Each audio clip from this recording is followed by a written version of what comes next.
Y bueno, estoy en un panel masculino y con un público maravilloso. También veo mayoritariamente masculino, pero también unos aciertos con mujeres. ¿Ah? Bienvenidos a todos. Hoy voy a estar en la moderación con estos tremendos escritores y claramente con un gran amigo que tuve la suerte de hace 2 años atrás, cuando la última vez que fue presencial Puerto de Ideas, y por suerte nuevamente nos encontramos, de hablar de otra de sus novelas.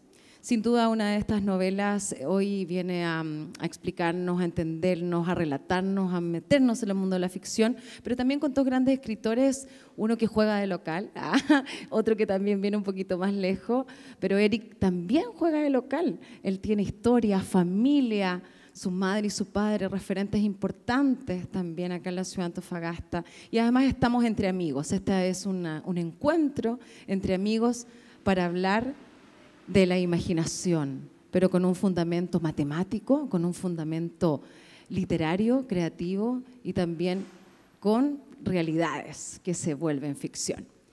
Bien, bueno, ahí lo decía nuestra querida amiga en la introducción, tenemos a 3 grandes escritores, por un lado un científico escritor, también que ha incursionado en televisión con grandes programas, pero siempre ligado a la creatividad, pero la creatividad con la investigación y la ciencia. Óscar Barriento va a estar en esta primera introducción. Él también nos trae un texto para empezar nuestro diálogo y conversatorio, para luego seguir con Rodrigo Ramos, que va a estar acá con nosotros también. Tiene preparado un texto para compartir con todos ustedes. Y vamos a ir cerrando después con el gran artista, con nuestro gran científico matemático, Eric Goles, que nuevamente está con nosotros acá y que es un orgullo tenerlo, además por su historia y trayectoria. Vamos a partir entonces esta actividad hoy con Óscar. Bienvenido, qué gusto tenerte acá. Y cuéntanos un poquito de ti y también de lo que nos tienes preparado para hoy en este conversatorio con nuestro gran matemático científico, Eric Goles. Muchas gracias, agradecer a todos su presencia, agradecer a Puerto Ideas esta oportunidad que me ha entregado de poder acompañar al querido amigo Eric Goles en estas obsesiones literarias, ¿no? Narrativas que un poco ocupan gran parte de nuestra vida. Además, le decía a Eric en el almuerzo que me siento muy hermanado. Yo vengo de Punta Arenas, porque, bueno, también, igual que Eric, soy descendiente de croata, ¿no? Por madre. Y mi barrio es el barrio croata de Punta Arenas, pero se llamó barrio Antofagasta originalmente, porque muchos croatas venían para allá. Después se llamó barrio yugoslavo y después se llamó barrio croata. Un viejito me decía, yo ni me moví del almacén, dice, y con todos los cambios de barrio que hubo. Así que muy, muy contento de estar aquí y preparé unas palabras para graficar y configurar un poco mi lectura y mi impresión de esta novela, que me pareció una novela notable que por cierto recomiendo a todos los lectores. Lady Byron, detective artificial, es un precioso juguete narrativo, un molino de viento, girando con sus aspas infladas en la intriga detectivesca, una comedia de equivocaciones escenificada por un humorista sangriento, un thriller, la puñalada al holograma de la inteligencia como valor inmutable, una trepidante colección de relatos o capítulos tan rocambolescos como posmodernos, 5 crímenes leídos con una especie de lupa prometeica, una trama bien dispuesta donde los personajes, a veces en busca de su autor, o en ocasiones tras los enigmas de una esfinge preguntona, se encuentran dispuestos en la suspensión de la incredulidad.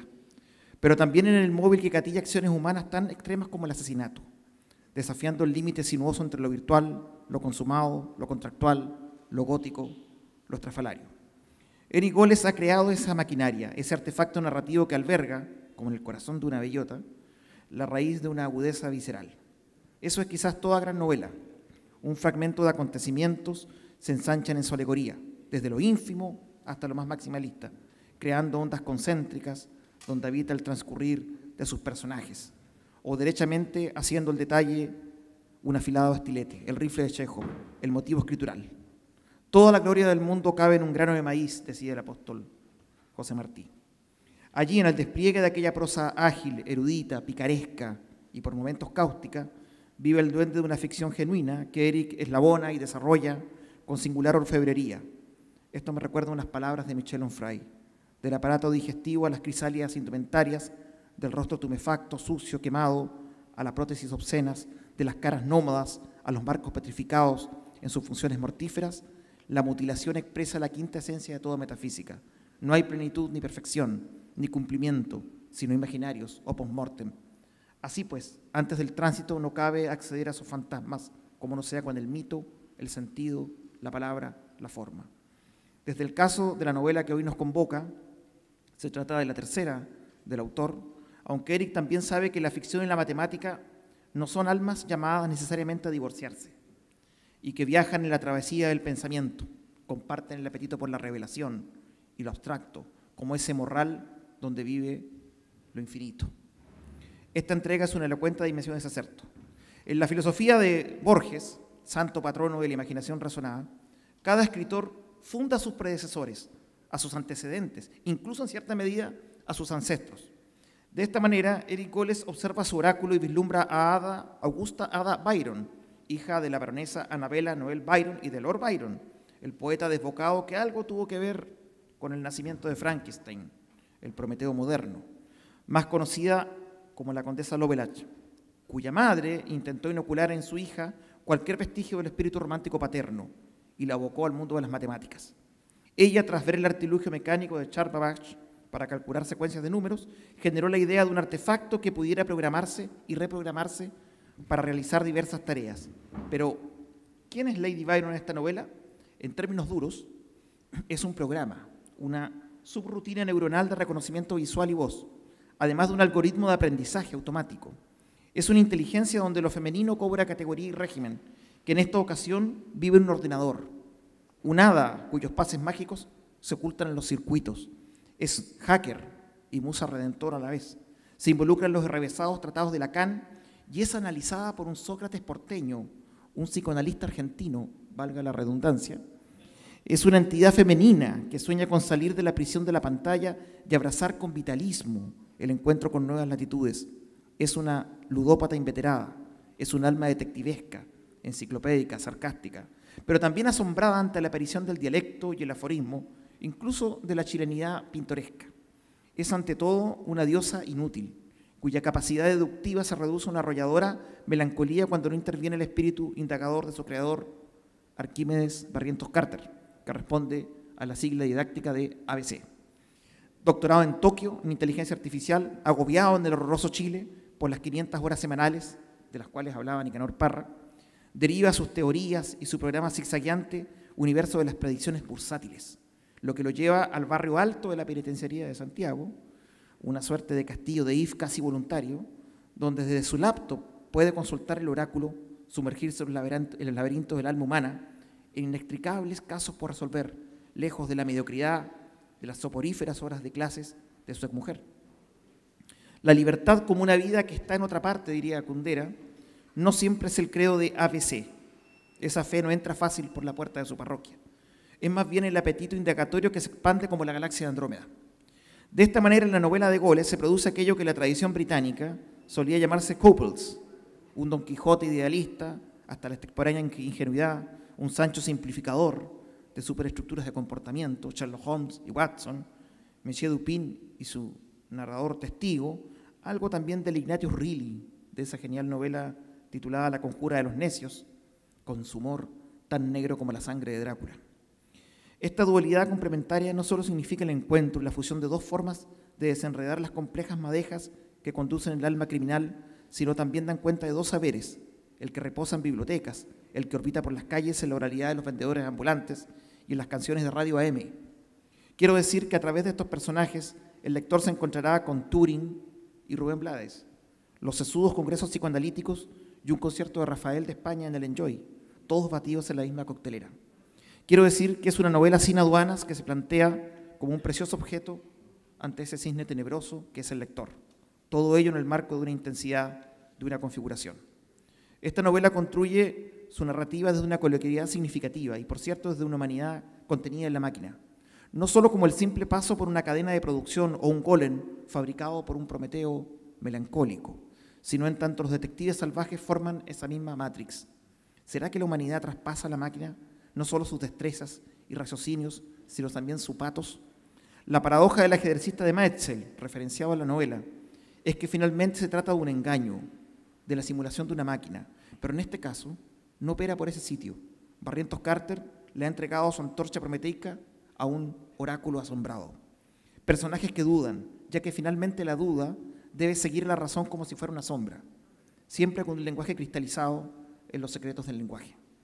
Una importante caja de resonancia en la novela es también El Club de los Suicidas, un particular libro de Robert Louis Stevenson, que parece ser un quiebre en su novelística, muy distante de las aventuras bucaneras de la Isla del Tesoro o a la grotesca metamorfosis del Dr. Jekyll y Mr. Hyde, generando más bien una trama donde el príncipe Floricel de Bohemia y su amigo el coronel Geraldine se infiltran en una sociedad secreta cuyos miembros quieren irse de este mundo. Personajes, en el caso de la novela de Eric Goles, náufragos, en los imprecisos recodos de sus propias biografías, en ocasiones angustiados o derechamente dispuestos al sacrificio, como aquel que prefiere ser objeto de estudio de su enamorada a fuerza de terminar en un pabellón junto a otras criaturas diseccionadas por la obsesión. Alguna vez, hace algún tiempo, llevé a Erika al Museo de Historia Natural de Río Seco, un enorme emplazamiento en un sector de Punta Arenas donde existieron en otrora unos frigoríficos, cuyas viejas construcciones son un mudo testigo de la incipiente industrialización de esos años.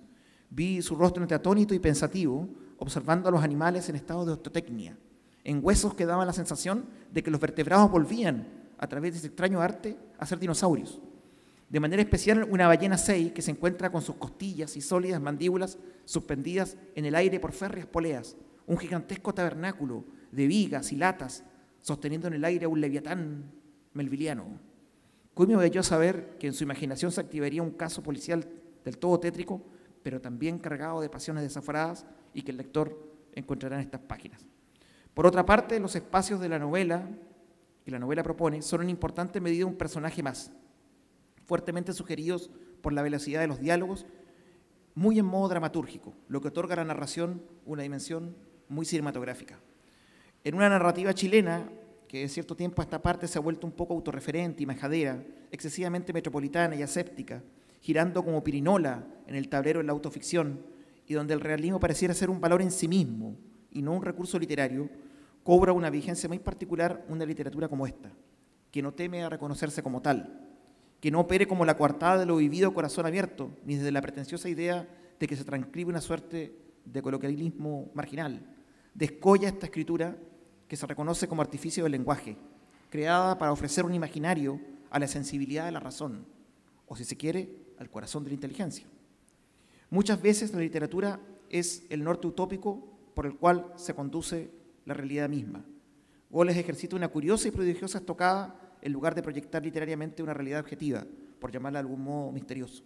Se ha dedicado a verosimilizar la cuerda tensa de lo increíble, poniendo en tensión la idea del arte como simulacro. Algo parecido a los bots, entidades cuya mímesis se funde en la radical conciencia del artificio. Quizás la misma que llevó a Philip K. Dick a soñar con ovejas metálicas, o a Asimov con las leyes de los autómatas, o a Karel Čapek, creador de la palabra robot. En el caso de Eric, es probable que su larga navegación por la matemática como un juego que gravita entre lo incorruptible y el absurdo del infinito también le otorgue a sus ficciones una suerte de constructivismo que profesa su artificiosidad, su pulsión dialéctica, su caída libre en medio de ese árbol siempre verde de la literatura. Enrique Lin esgrime el concepto de intraliteratura para entender dicha noción. Cito: logorreica y grafómana, picada de ideologemas, como viruelas y hematomas, para dar cabida a la realidad, la literatura no tiene más que desarrollar todas las otras enfermedades del lenguaje de las que está constituida sus constantes y normales virtualidades. Liquidar la literatura, restituirla al mundo, conservando el soplo de la vida que necesite para efectuar esa operación, será la única manera de demostrar que aquel no tiene la razón.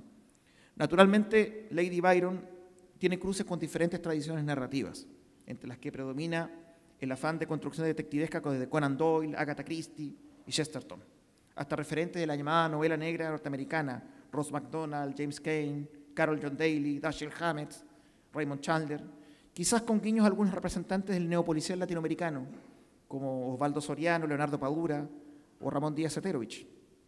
Pero en el caso de Goles, se agrega probablemente un componente tan original como el que encabeza la primera novela policial de la cual se tiene memoria, Los crímenes de la calle Morgue, de Edgar Allan Poe, donde el asesino es un simio y por lo tanto no tiene móvil humano, salvo el hecho de que somos todos homínidos.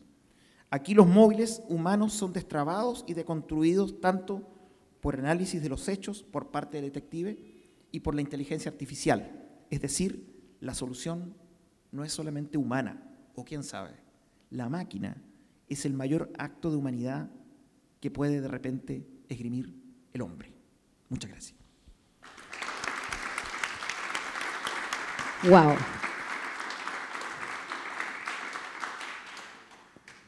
Bien, gracias Óscar. Vamos a ir también ahora con Rodrigo para ver qué provoca o qué le provocó haber leído esta novela, ¿no? Ya tenemos la sensación, la emoción, cómo recoge, cómo cita y cómo nos transforma la novela de Eric. Y ahora queremos, en palabras de Óscar, y ahora queremos sentir, o tú sentir, Rodrigo, también respecto de la novela de Eric. Sí, primero muy grato estar acá acompañando a Eric con Carla y a Óscar, que también es un extraordinario escritor nacional, o sea, tiene unos cuentos muy buenos, hay unos castores por ahí de Punta Arenas, es buenísimo. Así que no, es grato, un placer también compartir con usted esta posibilidad también de presentar la novela de Eric. Acá yo hice un texto y voy a leerlo, ¿ya? Siempre resulta grato celebrar el lanzamiento de un libro, más aún cuando se trata de un autor nortino, antofagastino, en este caso Eric Goles Chac, cuya historia familiar está ligada a la cultura en Antofagasta. Esto de celebrar es porque lisa y llanamente uno, cuando escribe, reescribe, edita y reedita, y así pasan los días. Entonces, uno sabe el tiempo personal, o más bien el costo, palabra bastante neoliberal en todo caso, que demanda escribir una novela. Una novela, valga la redundancia, podría compararse a un sistema que debe resultar lo más perfecto posible para que funcione. Por esto, más allá de lanzar un libro, es más bien una celebración, una suerte de rito. Por esto hay que celebrar, hacer saludes por esta novela Lady Byron. Y lo más importante, no cualquiera tiene la vocación de crear una novela o el tiempo para desarrollarla. Reconozco que me sorprendió la propuesta de presentar el libro.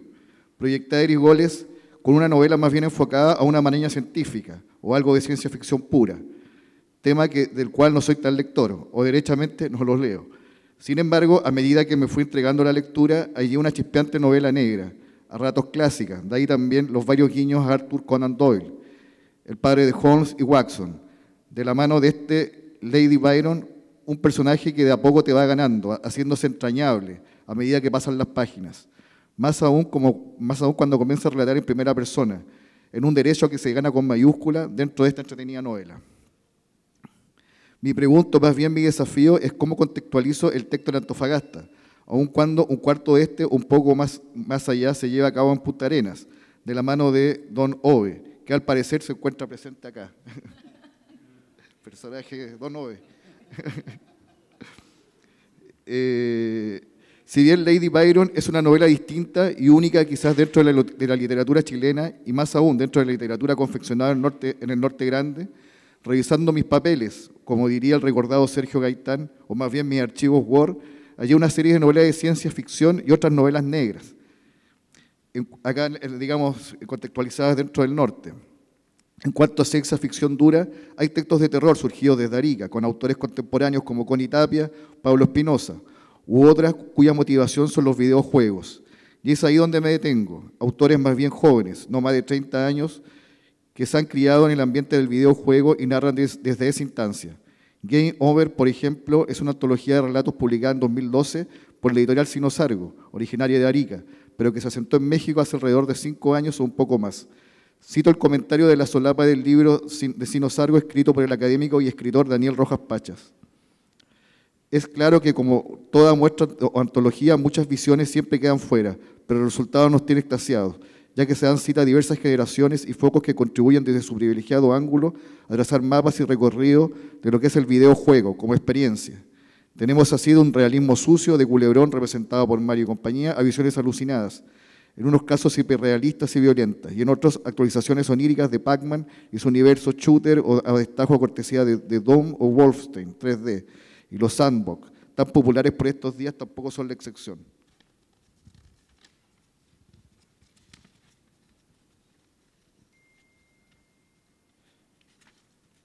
Digamos que, Claro, ese es como un poco lo que se está escribiendo en Arica y está muy enfocado en el tema de los videojuegos, que es como una inspiración para muchos jóvenes entrar en ese mundo, digamos.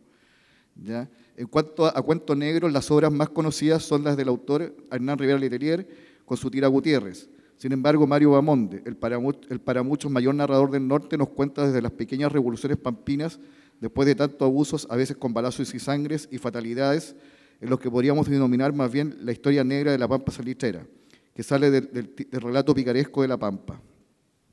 Otro autor más contemporáneo es Juan Podestá, quien es de Iquique, quien trabaja el cuento negro de crímenes y narcos, y donde uno de esos cuentos me queda en la retina, el cual narra sobre las comunidades algueras nómadas que circulan por las playas y requeridos del desierto del norte de Chile.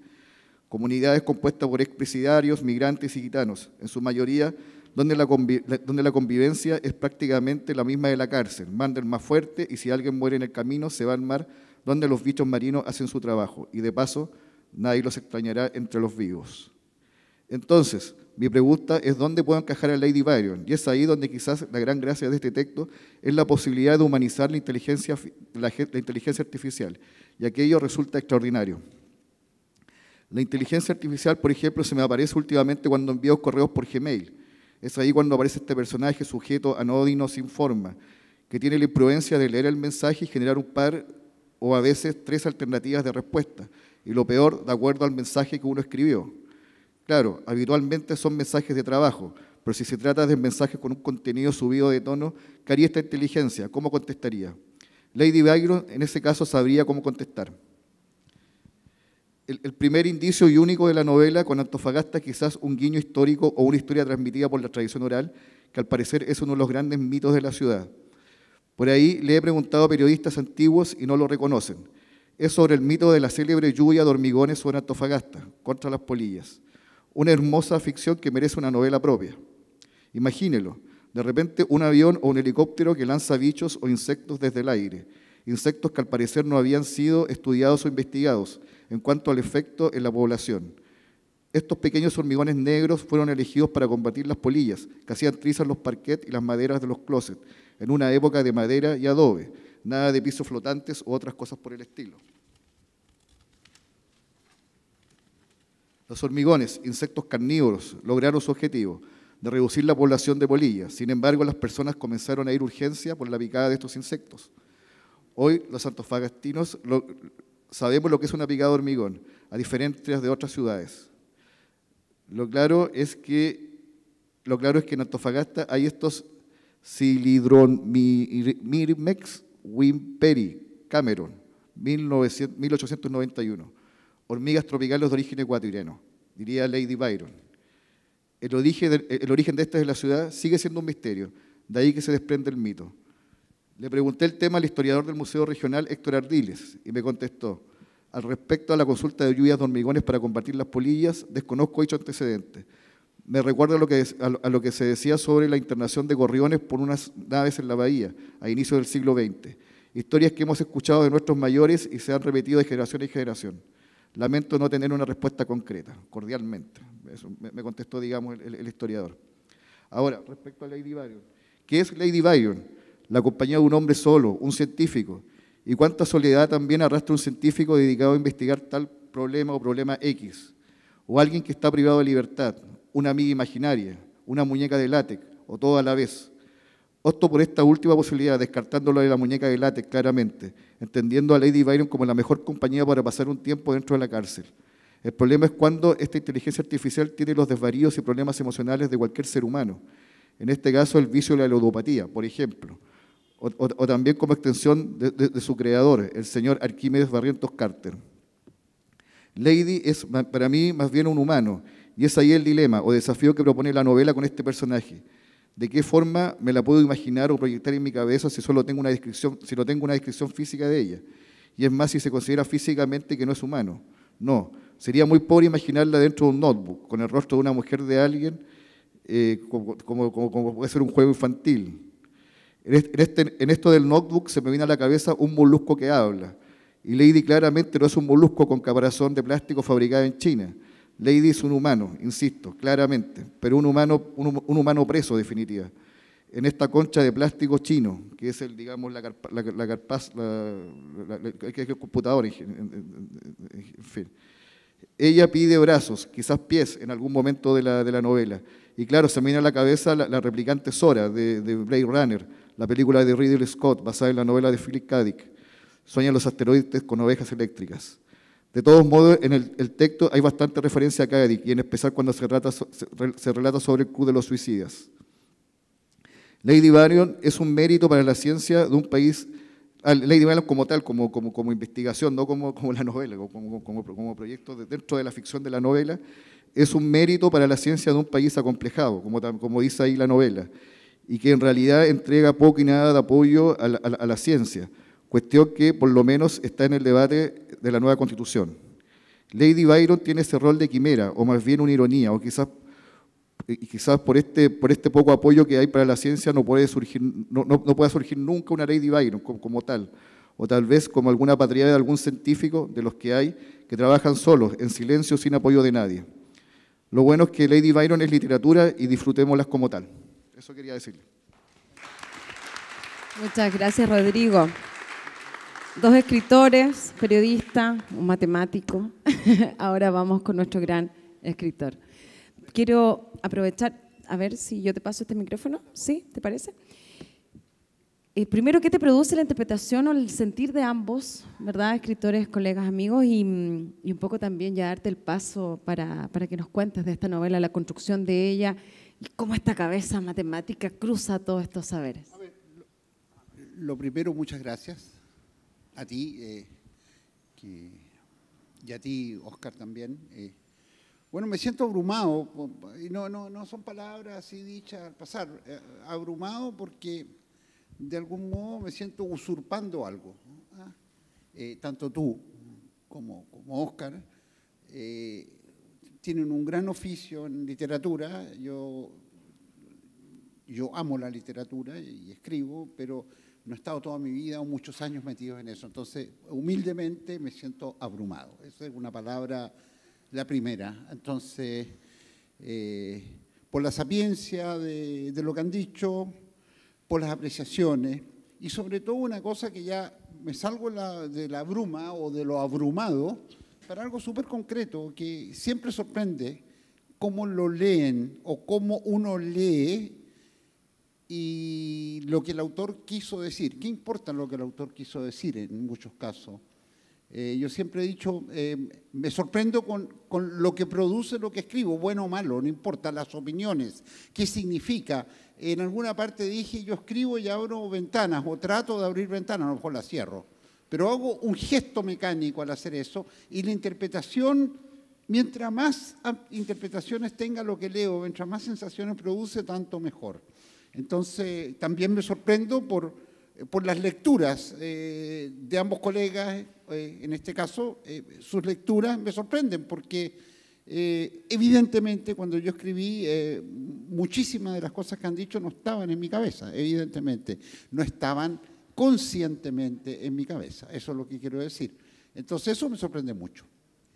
Eso a nivel de sensaciones, emociones, esto como abrumado que te sientes, ¿verdad? Pero en la construcción de tu novela, ¿cómo nace? ¿Qué te inspira?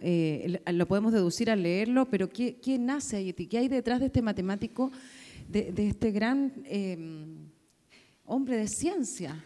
A ver, primero quiero aclarar que soy un científico más en Chile, que hago las cosas relativamente bien, pero acá hay un montón de colegas, así que si me empiezo a levantar los tarros, va a quedarles coa. Entonces, vamos modulando aquello. Entonces, soy un buen científico, sin duda, amo mi oficio, lo amo profundamente, moriré con las botas puestas o con la ecuación en la mano, digamos, por decirlo así, pero no soy en ningún caso el gran hombre de ciencia, ni mucho menos. Ni tampoco quiero usar aquello como una gracia o un pretexto para decir, mira, el gran hombre de ciencia, el matemático, ahora escribe. No, no, no, no. Antes que nada, yo siempre, primero he leído, confieso que he leído, así como un título, toda la vida, de Chincola Jote. Cuando mi abuela compraba la revista Rosita, cuando yo era niño, yo me la leía de pe a pa, hasta Corín Tellado me leía. Y fui eligiendo y cambiando y emergiendo y no he parado de leer. y si puedo hacer una reflexión rápida, ¿por qué leía? Claro, uno dice, me gustaba leer, ya de acuerdo, pero reflexionando un poco creo que era porque me gustaba aventurarme, tratar de vivir tragedias ajenas, alegrías ajenas, vidas ajenas. Y de tanto leer, por ahí por el 2000 de haber sido, derechamente dije, me las di de pequeño Dios, como dice Huidobro, patúo, es patú desde el porte de una casa. Pequeño Dios dice, voy a crear vidas ajenas. Y empecé a escribir. Entonces, de ahí está la raíz. El porqué de Lady Byron, específicamente de este libro, cuando uno termina un libro, supongo que en eso lo compartimos, uno queda como vacío, queda como, y empieza a hacer un duelo, queda bajoneado, etcétera. Y yo había terminado poco antes de eso una especie de zumbido de la cabeza, que es más bien un ensayo sobre la matemática y la inteligencia artificial. Y trabajé mucho en eso. Y se acabó. Entonces, claro, se acabó. Y dice, mira, felicitaciones, lanza el libro, le firmo unos libros, saca fotos con los amigos, and so what? ¿Qué pasa después? Sigo leyendo, pero me hace falta, me quedé viudo, tengo que escribir. Y poco a poco empiezo a buscar qué escribir, y este libro empieza exactamente en octubre del 19, fíjense ustedes. Octubre. Ahí empieza. No sé en qué fecha, pero en ese tiempo empieza, y empieza como, me hacía falta empezar a escribir de nuevo sistemáticamente, y empieza como una humorada. Bueno, evidentemente yo he leído mucho, en particular mucha novela policial, no soy un recién llegado, y mucha ciencia ficción. En la ciencia ficción, digamos, el 80% que leía cuando niño era basura, pero hay como un 10% que es oro puro en literatura. Y traté de combinar, a mí me tenía intrigado el cuento de los crímenes clásicos, donde hay una mente que no se mueve el escritorio y lo resuelve, y al otro lado hay un crimen que ocurre en un lugar cerrado, privado de libertad, la pieza cerrada. Y dije, lo choro es invertir las cosas, que los que estén encerrados sean los que buscan y el crimen pase afuera. Entonces los que buscan encerrado, una inteligencia artificial encerrada en un computador, y el que la hizo, porque siempre hay alguien que la hace, que esté preso, que lo metan en la cárcel por alguna cagada que se mandó. Y ahí nace todo, y empiezo a jugar con aquello. Y eso es, así nace. Es un juego que tiene que ver... Ahora es el juego, es el tipo de juego Sí. que ellos lo saben. Sí. Más serio que uno puede hacer. Por güey. supuesto, con estructura. Que te puede llevar a colgarte de una cuerda. Güey. Es terrible. Pero es un juego. La matemática también, ojo. ¿Ah? Bueno, y ahí también ese cruce. ¿Este vendría a ser la cuarta publicación? A ver, como ficción, novela, es la tercera. La tercera. La sí. primera es El zapato perdido de la Marilyn, que hasta el nombre es un homenaje a Hernán Rivera. ¿Qué Sí. quería? O sea, el tipo de título de Rivera. Y de algún modo, ya en ese tiempo estaba inundado de Byron. Byron es algo que a mí me persigue hace 40, 50 años. Ada Byron y Lord Byron. ¿Ah? Por diversos motivos. Obviamente lo que hizo Ada Lovelace, la verdadera Ada Byron. Pero me persigue mucho, y escribí un texto que se llamaba La bailarina de plata, que era ampuloso cada frase. Oye, yo gozaba leyendo la frase, y me encontré con Hernán Rivera. Estoy hablando el 96, por ahí. Le dije, oye, Hernán, lo conozco harto. Le dije, ¿podéis leerme este texto? Le dije, ¿me permito? Ya, claro, mándamelo. Se lo mandé. Lo leyó. Vine a Antofagasta en alguna ocasión, y evidentemente juntémonos en el café, en el clásico, en el de siempre. Y como a las 11 de la mañana, él se va por ahí, no me recuerdo esa hora. Y yo llegué y me acerqué a él, no me recuerdo, esto de haber sido el año 99, estoy pensando en voz alta, y me ve venir y dice, textual, así, a esta distancia, dice, oye, weón, la prosa que te mandaste. Y yo me empecé a leer, bueno, puta, que te diga Hernán Rivera la prosa que te mandaste, qué sé yo. Y antes que me sentara me bajó, bueno, me dice, pero no sabéis contar, no sabéis narrar, me dice. Y evidentemente tenía toda la razón. Y me dio un par de consejos que los sigo hasta el día de hoy. Y entonces guardé esa novela, es una novela de cajón, la tengo guardada en un cajón, nunca más la tengo ahí escondida. Es sobre Lord Byron, Ada Byron, ¿ok?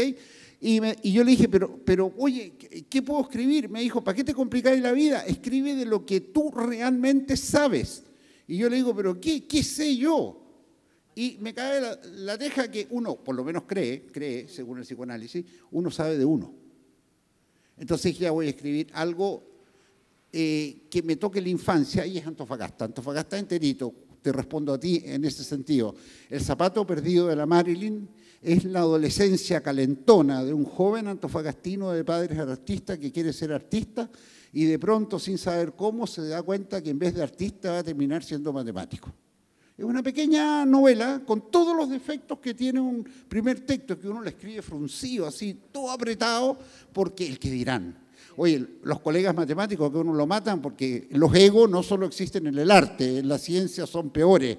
Entonces, oye, este jetón debe estar malo para la matemática que se llegó a escribir. ¿Ah? Entonces, la escribí con mucho susto, pero la escribí. Sufrí y la escribí. Esa es la primera. Y después viene, ya más suelto, muchos años después, viene la conspiración de Babel, en LOM también, que conjuga una doble historia de un joven que estudia ingeniería, que eso también es muy de mí, ficcionado, y aprende todo lo que son los grandes teoremas de la lógica que revolucionaron el siglo XX y llevaron a la creación del computador, y en paralelo, y justo antes del golpe, y en paralelo, en el año 38, en Viena, antes que entren los nazis, otro joven, Gödel, descubre un teorema que cambia el siglo XX y permite la concepción, con Turing incluido, del computador. Esa es la segunda. Después viene un texto de divulgación, una especie de zumbido en la cabeza que está acá, que es un ensayo de la verdad matemática, cómo la humanidad entendido la verdad antes de este caballero Gödel, cómo la entendemos hoy y cómo eso lleva a la emergencia de la inteligencia artificial, a mi juicio. Y finalmente, habitado por esos fantasmas de Byron, el padre, el poeta romántico por excelencia, que la madre, Byron se enamora de su hermana, se tiene que arrancar de Inglaterra, porque el escándalo, o sea, Byron era lo más equivalente al tipo que salía en las revistas de papel cuché. O sea, sería candidato seguro, revista Cosa, Caras, todas esas que existían, Byron. Byron, cuando escribía poesía, ponía su vida encima, era lo que los ingleses querían escuchar pero no querían repetir. Y se enamora de su hermana. La mujer lo sabe y lo deja con su hija, que no la ve nunca más, la hija Ada Byron. Byron se va al continente y muere posteriormente de tifo o algo así en Missolonghi, en Grecia. La hija crece y la madre, para calmarle los nervios, para que no vaya a salir loca como el infeliz de su padre, así, ¿saben lo que hace? Le coloca un profesor de matemática. Pero ¿se dan cuenta la tontera? La matemática nunca ha sido remedio para los nervios. Aquí tengo colegas que pueden decirlo. Oye, no, es lo peor que hay. Y así salió. Ada Byron, con su genio, aprendió matemática. Por una casualidad conoció a un científico matemático, Charles Babbage, profesor en Cambridge, que inventó el primer computador en la época victoriana y a vapor. Por supuesto no se pudo construir, pero estaba correcto. Y ella, por razones X, hizo el primer programa para ese computador. O sea, es el primer programa o uno de los primeros que registra la humanidad. ¿Cómo uno no iba a tomar esa figura literaria entre una hija del romanticismo por excelencia de Byron, lleno de escándalo, y ella que le calmaron los nervios con la matemática? ¿O no? No le calmaron nada los nervios, porque salió ludópata. Perdió toda la fortuna de la familia y del marido en carreras de caballo. Y quiso hacer un programa para simular quién ganaba en las carreras. Y no lo pudo hacer. Entonces, después de eso, más bien la pregunta es de queja. Es decir, si no lo hubiese escrito, alguien me tendría que haber dicho, está ahí en deuda. ¿Cómo, conociendo todo eso, no fuiste capaz de decirlo, de escribirlo? Y modestamente lo escribí ahora, pero con mucho amor. Parafraseando un poco, evidentemente, a Flaubert, podría decir que los personajes de esa novela, en particular Lady Byron, soy yo. ¿Quién más? Eso es. Espectacular. Seguiste los consejos de Hernán hasta el día de hoy. Aplicando sí, las matemáticas. Por supuesto. Bueno, Rodrigo y también Oscar, quiero darles el pase porque efectivamente tenemos, cuando ustedes ven la lectura, crean este texto, en base a ello, pasen más cosas, suceden más cosas, hay que escarbar ahí. Cuéntenos un poquito también de ello. Sí, o sea, igual como le decía, es entrañable el personaje. O sea, a mí me encantó mucho Lady Byron, uno lo quiere, termina como queriendo lo que tenga vida, que se escape del computador, salga y camine. Y claro, porque al final como uno queda así como que da esa gana. Eso te quería preguntar, Eric, ¿cómo humanizar esto, a este personaje que es tan humano? A ver, cuando yo escribía Lady Byron, evidentemente ustedes dos saben de vuelta y de ida los avatares del escribir, que uno va y viene, cambia, toca. Llegaba un momento en que Lady, para mí, estaba viva. Era un personaje más que humano, diría. Estaba hecho en silicio, en código, lo que fuere, pero era tan humano o más que humano que todos los que estaban rodeándola. Y de repente habían cosas entrañables que me emocionaban. Esto no es mentira, no es chamullo mío porque soy teatrero. A veces yo escribo, cuando escribo mis rutinas son escribir muy temprano en la mañana. Generalmente escribo los días de semana hasta no después de las 9, 10 de la mañana y parto a las 6 de la mañana. En fin, después se me fríe el cerebro. Entonces cuando termino de escribir a las 8:30, 9, para ir a ducharse, pues si no sigo de largo nomás. Entonces, a veces escribiendo Lady Byron me corrían las lágrimas. Me producía esa emoción. Ojo, no por, me corren las lágrimas de belleza, qué gran cosa escrito. No, me corrían las lágrimas por las imposibilidades que tú dices. O sea, no fui capaz, no he sido capaz de darle más corporeidad a alguien que no la tiene. Entonces, se me escapa por la web, se va por ahí. Pero ella no se quiere ir, quiere seguir con ABC. Es también la historia de Pinocho y Gepetto, un creador y el mono inanimado que se anima. Es la historia de Don Quijote, tú lo dijiste, y Sancho, de algún modo. Es esos diálogos, más que humanos. Es muchas veces ella, cuando yo la escribo me doy cuenta, quiere representar lo más humanos que tenemos como humanidad, siendo una máquina. Entonces, me costó mucho y bueno, finalmente debo confesar que no lo logré y ella quedó ahí. Y al final queda triste, o sea, un lector puede encontrarla triste, nostálgica, porque se separó aquello que era unido. O sea, Lady Byron, junto con su creador, que es Arquímedes Barrientos Carter, hacen uno. Son indivisibles, son uno parte del otro. Y bueno, no quiero develarles la historia. A ver, es una historia, en general son historias livianas, no pretenden divulgar o hacer una divulgación científica ni nada, es pura narración, para entretenerse. No son para llorar, es para reírse en algunos casos, pero con una risa, con mucha nostalgia. Y no logré darle más humanidad, pero yo veía que ella se me hacía humana, quería ser humana.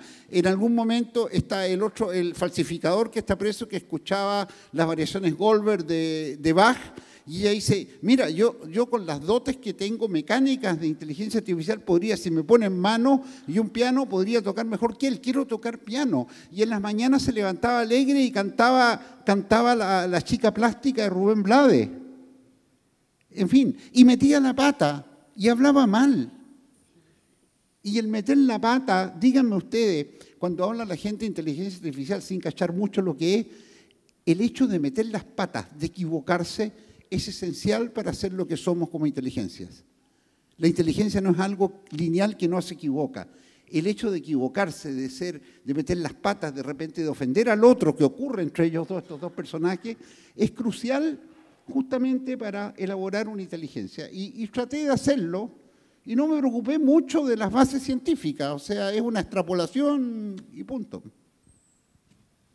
Tu sentir y tu sensación, al menos al construir este texto basado en el libro de Lady Byron, bueno, Detective Artificial. Decir que yo lo disfruté mucho. Bueno, Eric me envió algunos originales, yo después vi como la reconstrucción, me llamó mucho la atención y me gustaba. Bueno, te dije que el capítulo que más me gustó fue la cosa del psicoanálisis. Sí, lacaniana, porque la Lady Byron como que empieza a agarrar a cierta autoridad en el psicoanálisis Y era muy contradictorio la figura también de que Lady Byron, metida en su cubículo, era vitalista, quería viajar, quería conocer el mundo. Como ridículo, porque Claro. viajar está en la web. Está en una web. Quiero irme de acá. Quiero ir a la playa. Decía. Y el detective decía, no, yo quiero quedarme, porque si salgo voy a tener que hacer clase, me va a molestar mi mujer, decía una cosa así. Y quería preguntarte un poco por el Club de los Suicidas. ¿Qué importancia tuvo esa novela en tu vida? Porque tú hay incluso un capítulo que le dedicas a ese... A ver, voy a tratar de ser breve para no aburrirlos a todos, ya hemos conversado mucho. Stevenson para mí es uno de mis autores, mis grandes autores. ¿Ah? Y curiosamente, bueno, como todo, cuando adolescente, no me acuerdo cuándo leímos o vimos películas o leímos, digamos, La Isla del Tesoro, sin lugar a duda. Mr. Jack, todo también. Pero es muy secreto Stevenson porque tiene una serie de novelas o de pequeñas historias, y en particular el Club de los Suicidas, que tengo entendido que se publicó en revistas por entrega, en 2 o 3 entregas. Entonces, esas historias de Stevenson me llaman mucho la atención porque supongo, cuando uno hace crónicas o entregas, nos ha tocado a todos un poco, está la prisa de terminar y cerrar. Uno tiene plazos, que son, tú sabes bien lo que es eso, ¿no es cierto? Que escribes crónica. Tiene plazos. Entonces, uno ve que Stevenson son 2 personajes, el príncipe Florigel y su ayudante, siempre duplas, uno que cuenta, el otro que hace. Que descubren un club de los suicidas en Londres, en un Londres, digamos, victoriano, decimonónico, y van a ver qué es. Y en el club de los suicidas lo que a uno le ofrecen es que uno se inscribe y que tú no quieres morirte, quieres suicidarte, pero no tienes coraje para hacerlo. Entonces tú pagas una módica suma en el club, y en el club, en un sorteo que hacen todas las noches, te eligen quién del club, otro que quiere suicidarse, te mata. Eso lo inventó Stevenson. Es sensacional esa dupla, porque además de que tú entras para suicidarte, te conviertes en un asesino en potencia, porque si sale el sorteo de 2 cartas, una va a ser, no me acuerdo cuál, era el as de basto, por ejemplo, va a ser, te toca que te maten, y la otra es para aquel que lo va a matar y después lo instruyen y lo matan, y así funciona, es un club inglés. Esas cosas, indeed, que pasan, me van a matar. Y yo me quedo dando vueltas, son lecturas, comillas, viejas mías, o sea, yo Stevenson, ese tipo de lectura, Las Nuevas Mil y una Noche, El Club de los Suicidas, etcétera, son lecturas que datan de cuando viví en Francia, o sea, hace 20 años o más. Pero las retomé justamente por algún guiño que pasa en la novela, o sea, es producto de Lady Byron. Antes de que lo tome como ficción, hay un guiño que no me acuerdo cuál es, que me dijo, voy a ir a la biblioteca a consultar el Club de los Suicidas. Y la consulta significó que me lo editó de nuevo. Y me empecé a meter, lo metí y aparece enterito ahí, de algún modo. Y además la estructura de mis relatos ahí es una estructura que manejaba Stevenson, de Club de los Suicidas. ¿Cómo pasan las cosas? De hecho, tú en tu novela Saratoga tienes el baúl. Tienes el baúl de Stevenson, de una de las novelas, en homenaje también a eso. Entonces, de ahí viene. Y tengo que decir algo con respecto a la gente que yo estimo mucho, que como no puedo hacer insectario, ni tampoco puedo matar a Oscar, que es muy amigo mío, lo metí dentro de la novela.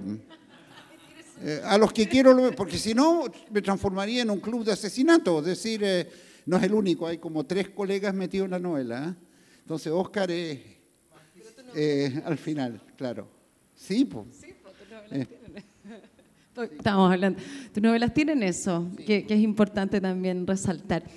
No sé si el público quiere hacer alguna consulta, ¿verdad? Yo creo que es importante interactuar. Queremos saber ahí, a ver si nos ayudan de la producción, Pedro, para llevar el micrófono. Sí, solo quiero agregar, mientras le pasan el micrófono a Pedro Montalegre, es que este preciso lugar, para mí está lleno de historia de Antofagasta, personal, de muchas cosas. Mi madre estuvo muchas veces en este local. Meche Chac, una actriz de Antofagasta, me emociono al decirlo. Ahí estaba. Mi padre tiene que haber estado acá más de una vez. José Goles, músico, qué sé yo. Yo mismo me recuerdo el año 93, donde en el segundo piso me hicieron un homenaje. Entonces, esto para mí no es trivial. Más allá del libro, olvídense del libro. Es para mí importante. Son las cosas que a uno lo hacen. Así que yo les agradezco a los que están acá y las que están acá por estar conmigo. Muchas gracias.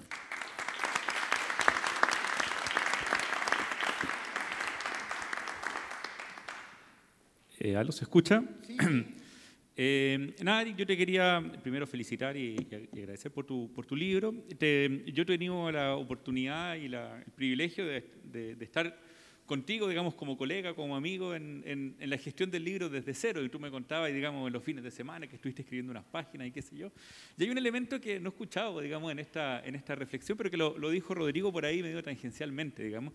Y es que yo lo voy a contar acá como una infidencia. Aparte de este libro, parte con un enchuchamiento, digamos, contra las organizaciones que pagan la ciencia en Chile, porque nos hacen rendir, digamos, hasta el último peso, hasta la muerte. Y no sé, finalmente tengo que leer tu novela, digamos, no la he leído todavía, como para saber si es que eso quedó, pero tu personaje, ¿cómo se llama? Tiene que ver, su aprisionamiento tiene que ver con un poco con eso, ¿no es cierto? Okay. Y me gustaría si nos pudieras contar un poquito de esa parte para que no quede perdida en esta conversación. No, efectivamente está ahí. O sea, no parte de ahí, pero yo lo tomo. La primera historia es una sola historia, pero está dividida, digamos, en 5 o 6 partes. En la primera parte hay un asesino en serie. Cuando hay un asesino en serie, es como una serie matemática, tiene puntos, entonces uno tiene que adivinar cuál es la regularidad para buscar al asesino. Entonces, en eso está la inteligencia artificial dando vueltas y se echan, como digámoslo en confianza, a dos funcionarios de la CONICIT, se los echan ahí, de la rendición de cuentas que nos vuelven locos todos los días, nos vuelven locos. Les digo de este modo, en los últimos años, y no ha cambiado hasta el día de hoy, yo creo que la ciencia no progresa en Chile porque las horas que los investigadores dedican a hacer ciencia han ido perdiéndose por quienes dedicarla a informar los 4 pesos que le da la agencia oficial. Entonces, eso nos tiene... En Santiago, gente que ha leído el libro ya, colegas, me llaman y lo que más les gusta, injustamente, es solo eso, que es en broma, o sea, es una cosa lúdica, pero lo hago, Pedro. El cuento me tiene muy preocupado porque tú lo sabes, todos lo sabemos, el tiempo que se pierde en informar proyectos, en estupideces y qué sé yo. Entonces, un tiempo enorme, enorme, enorme. Eso. Gracias, Eric. Vamos a aprovechar que el micrófono está ahí, pasémoslos al siguiente. Hay como 2 manitos más, así que para que estemos atentos. Perfecto, vamos. Hola Eric, soy Carlos Solar, antofagastino. Hola también. Carlos, muchas gracias por venir. Justamente nosotros tenemos el club de ajedrez aquí en este lugar, así que para mí es muy familiar.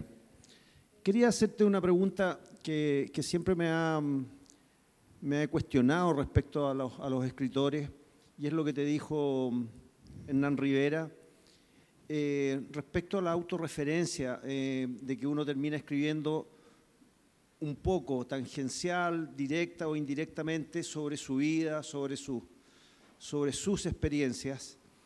Y a mí me da un poco de angustia el tema de que yo creo que los escritores logran ser realmente escritores cuando logran zafarse de ese estigma, digamos, de la autorreferencia. No sé qué opinas tú de eso, a lo mejor eso es un tema complejo y no grato de hablar, pero... No, muchas gracias. Yo creo que también pueden colaborar mis colegas que son escritores, yo les voy a pasar la palabra después, pero hay de todo. Es decir, si tú, por ejemplo, voy a citar un autor clásico que a mí me fascina, que es Flaubert. Flaubert es el tipo que te dice en una de las cartas que le escribe a su amante, Luis Collet, de algún modo le dice que el estilo voy a hablar de estilo antes que autorreferencia por ahora, que el estilo de un escritor es que no tenga estilo, es que si yo tomo dos libros distintos y leo uno y leo el otro, no sepa inmediatamente quién es el autor, que esté borrado el individuo, el narrador o el que hizo el libro, ¿de acuerdo? Bueno, si uno lee a Flaubert, lee a Madame Bovary, y pues después lee Salambó, y efectivamente, a menos que haga un análisis de texto, probablemente a priori va a decir, estos son libros distintos, o sea, él trata de borrar aquello. Sin embargo, si tú lees profundamente a Flaubert, en particular la correspondencia, te das cuenta que Flaubert nunca salió de Flaubert, fue siempre él, y estamos hablando de un enorme.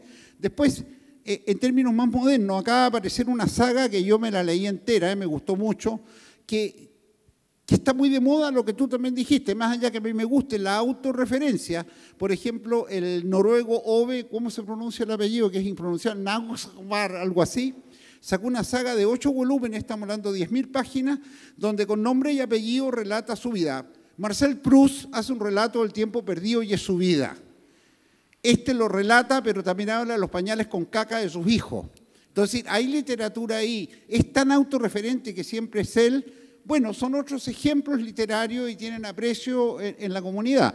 Yo diría, súper honestamente, que una literatura cero referente, absolutamente cero referente, es prácticamente imposible. No es una desgracia ser referente siempre y cuando literariamente se mantenga en alto y no sea caca, o sea, no se transforme en algo muy malo. Es la calidad de lo que escribí y cómo te entretiene, no me molesta eso. Vargas Llosa, gran imitador de Flaubert en cuanto a estilo, él trata de hacer eso, que en las novelas no se note que es el mismo. En fin, hay de todo. ¿Ah? En cuanto a mí, claro, la parte, uno no se puede escapar de uno mismo. Pero el uno mismo puede ser extremadamente vasto. En esta novela, por ejemplo, hay mucho de Eric, el Eric que conocen muchos los de acá, van a encontrarme detalle, pero todo lo que he leído se convierte en un yo también, y que traspasa acá.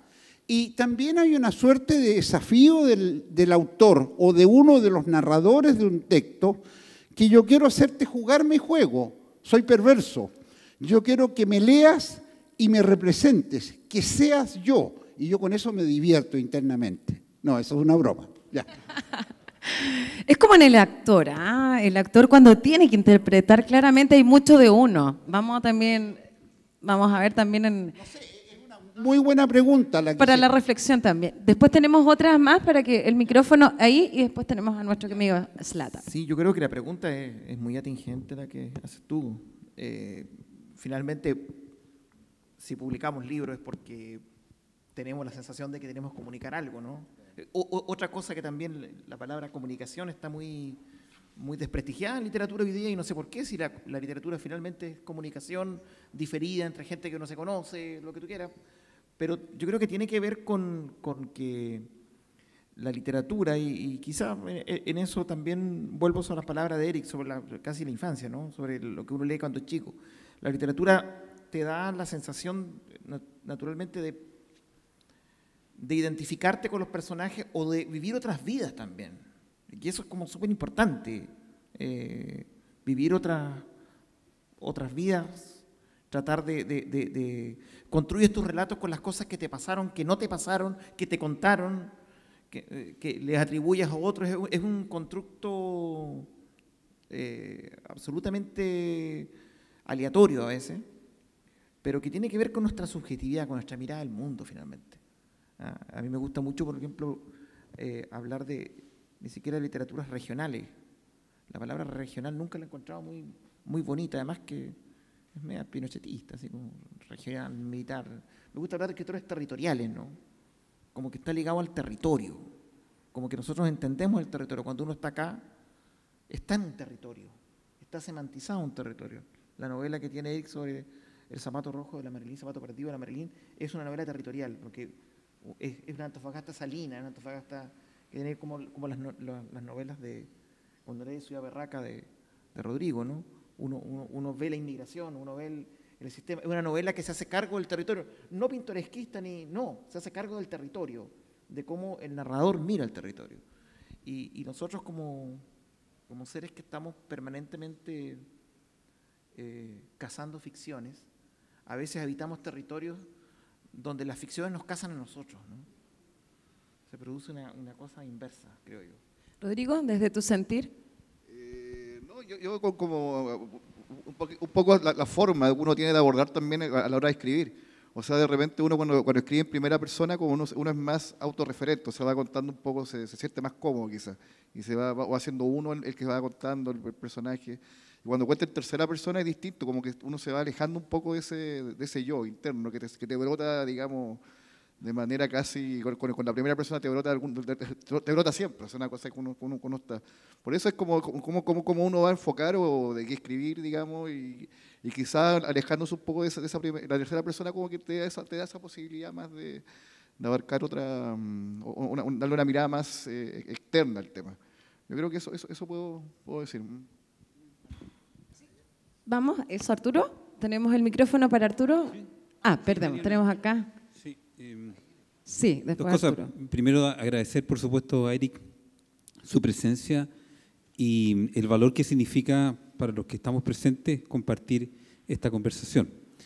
Tengo 2 puntos a los cuales quería... esta unión que tú haces entre matemáticas y letras, que es como estas divisiones naturales que hay. Oye, yo soy de matemáticas, soy letra. No, letra no tengo nada que ver con matemática. Yo matemática no tengo nada que ver con letra, que es típico del colegio. Entonces, has logrado esta unión que es tan natural. Me gustaría que si la pudieras expresar, que van de la mano. Creo que es mi humilde opinión, van de la mano. Esa es una. Y lo otro es una pedida. Porque es pedida, digamos, local, en el sentido de que hemos tenido el privilegio, cuando lanzaste el libro anterior, el de Babel, ¿cierto? Tuvimos esta conversación. Y uno echa de menos estas conversaciones en este mundo que están pasando tantas cosas raras. Necesitamos conversar. Y pucha que nos hace bien. Eso. No, oye, muchas gracias. Por supuesto que necesitamos conversar. Voy a responder a la pregunta y después Arturo, a ver, en cuanto a conversar, yo soy optimista, espero que ahora la peste nos deje, no nos caiga ninguna bomba nuclear. Menos mal que soy optimista, Juan, está quedándoles cosas. Esperemos que no. Yo creo que si se da eso, todos, yo creo que aquí en Antofagasta, en todas partes, se requiere mucho el diálogo y conversar. Jugar un poco, jugar, no entrar en mayores cosas, hace mucha falta. Después, con respecto, repíteme la segunda parte de tu pregunta, por favor. Perfecto, ya. Sí, se me había ido, no, pues a mí las neuronas ya no me funcionan, bueno. Sí. Ya, ¿quién eres tú? No me estoy, pero se me van las ideas de repente. Bueno, te lo digo de inmediato. Es un dilema, es justamente no querer ahogarse, no chocar con este arrecife, no pasar para el otro lado. Es decir, me he pasado la vida en eso. Un grande de acá, un historiador que murió hace muy poco en esta ciudad,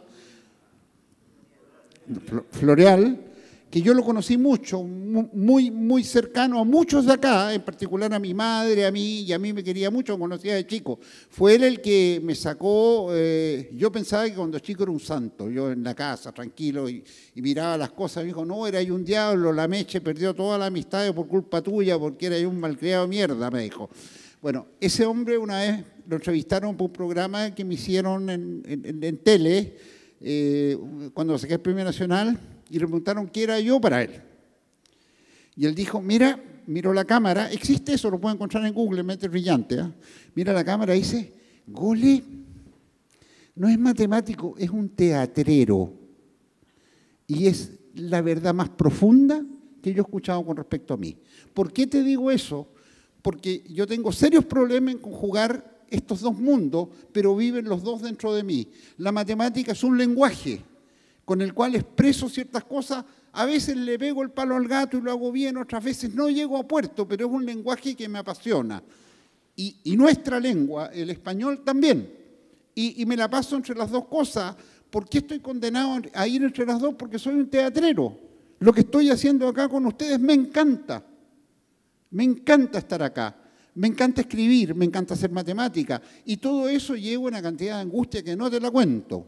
¿Ah? No en este minuto, por supuesto. Pero yo diría, eso es. Yo vivo los dos mundos porque de algún modo, yo diría que todo viene, la parte inicial mía, diría yo, de mi casa es el leer. El leer, las influencias familiares, artísticas. Yo viví todo el mundo artístico en Antofagasta desde cabros chicos. Entonces, a ver, esto, y me detengo para que hable Arturo, porque la cuestión es que en mi casa era una locura el porte de una catedral. Es decir, mi mamá era conocida en Antofagasta hasta el Peter, mi hermano acá, como la loca Meche. Pero una vez le entrevistan a mi mamá en un diario acá y le dicen, Meche, ella sacó la ancla de oro acá, entonces dice, Meche, ¿usted por qué cree que la ciudad le ha dado este reconocimiento? Y mi mamá dice una frase que nunca me he olvidado, dice, porque le pongo alegría a la ciudad. Y yo creo que hay algo de eso, uno escribe también para que lo quieran, para que el otro sepa el resultado matemático que yo hice. Yo cuando saco un resultado, aunque sea una cagada, la mayoría de las veces están malos, ¿ah? Voy donde Pedro a la oficina del lado y le cuento, y como ya me conoce, ya Eric, me dice, me voy. Es la alegría, ¿ok? Esos dos mundos conviven en mí porque soy un teatrero, como decía Florial. Eso. Como la música. ¿Qué tal? Arturo. Hola. Bueno, Pedro Arturo Slata, escribo teatro, periodista, entre otras cosas, muchas otras cosas. Hay dos cosas que me impresionaron de lo que dijiste. Nombraste a Madame Bovary, que es uno de mis libros favoritos, y, perdón, no, me lo voy a acercar. Para poder escucharte, más bueno, cerquita. Estoy diciendo que nombraste... Sí, nombraste, hay dos cosas que me gustaron, que nombraste a Madame Bovary, que es uno de mis libros favoritos, por supuesto Flaubert, y dijiste, dijiste, quiero escribir, quiero ser una especie de Dios que crea personaje. Y eso lo asocio con Vargas Llosa y Madame Bovary es la orgía perpetua, que es el análisis que hace. Y en cuanto a la autorreferencia, Flaubert dice Madame Bovary, c'est moi. Claro. Entonces paso a autorreferirme, porque mis obras de teatro, para empezar, la adaptación de La Reina Isabel cantada ranchera, todos los personajes soy yo, especialmente las putas. Me siento absolutamente identificado. Entonces, todo lo que dicen las putas es lo que yo digo o diría. Bueno, la chamullo es con la que más me identifico. Para los que han leído la novela o vieron la obra de teatro. Luego, también hay una obra que es pequeña, que se conoce menos, porque esta obra se ha conocido mucho, es El Pacto, se llama, y es una mañana de un matrimonio de la Concertación, que en el momento que viene el cambio de gobierno que deja Bachelet el gobierno y va a asumir Piñera. Entonces, él es un político que trata de acomodarse antes de que llegue el cambio y asegurarse un puesto de embajador. Y ella es una esposa, ambos fueron del MIR en el periodo de Allende y lucharon por un ideal y él transó su culo lacio, estoy parafraseando a Lemebel, con la derecha para ascender y en estos negociados que hubo de la Concertación. Y ella conserva esa pureza. Entonces, yo me identifico especialmente con el personaje de ella, que se revela ante esta transacción que hace el otro, venderse al sistema.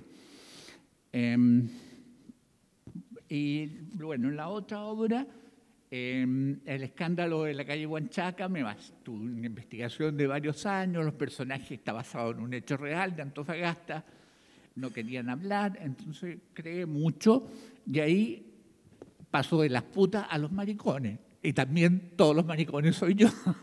Entonces, la autorreferencia es muy importante porque cuando uno escribe yo escribo con el corazón y en los personajes derramo todas mis emociones.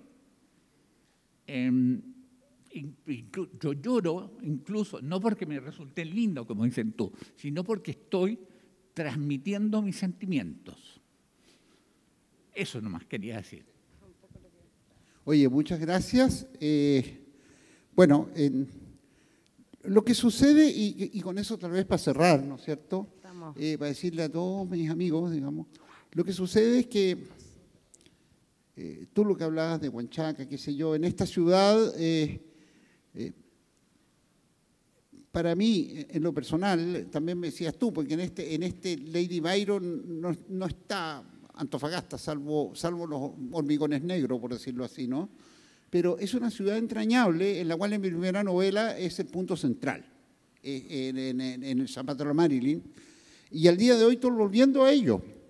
Mi próximo proyecto todavía está en semilla, literario.